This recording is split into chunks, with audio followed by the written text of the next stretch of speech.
இந்த வீடியோக்குள்ள போறதுக்கு முன்னாடி நம்ம சேனலை சப்ஸ்கிரைப் பண்ணாதவங்க சப்ஸ்கிரைப் பண்ணிடுங்க. பக்கத்துல இருக்க பெல் பட்டனையும் கிளிக் பண்ணிக்கோங்க.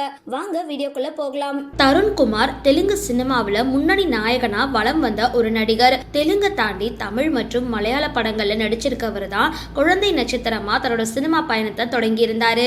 மணிரத்னம் இயக்குன அஞ்சலி படத்துல குழந்தை நட்சத்திரமா நடிச்ச இவருக்கு சிறந்த குழந்தை நட்சத்திரத்துக்கான தேசிய விருதும் கிடைச்சிருந்தது. அதுக்கப்புறம் தளபதி, ஆதித்யா போன்ற படங்கள்ல குழந்தை நட்சத்திரமா நடிச்சிருந்தாரு. அதுக்கப்புறம் 2000 ஆண்டு வெளியான தெலுங்கு படமான நூவே காவாலி அப்படின்ற படம் மூலமா ஹீரோவா அறிமுகமானாரு. தமிழ்ல எனக்கு 20 உனக்கு 18, புன்னகை தேசம், காதல் சுகமானது, இவன் யாரோ போன்ற படங்கள்ல நடிச்சிருந்தாரு. அவரோட காலகட்டத்துல பல ரசிகைகளோட கனவு கண்ணனா வலம் வந்த இவரு இடையில சினிமா பக்கமே வராம இருந்தாரு. அதுக்கப்புறம் திரும்பவும் நடிக்க தொடங்கினவரு கிடைக்கிற படங்கள்ல நடிச்சிட்டு இருந்தாரு.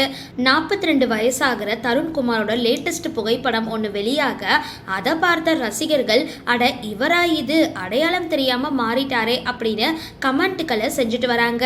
சரி, இந்த வீடியோ பார்த்தினா உங்களோட கருத்துக்களை கீழே கமெண்ட் பாக்ஸ்ல போஸ்ட் பண்ணுங்க.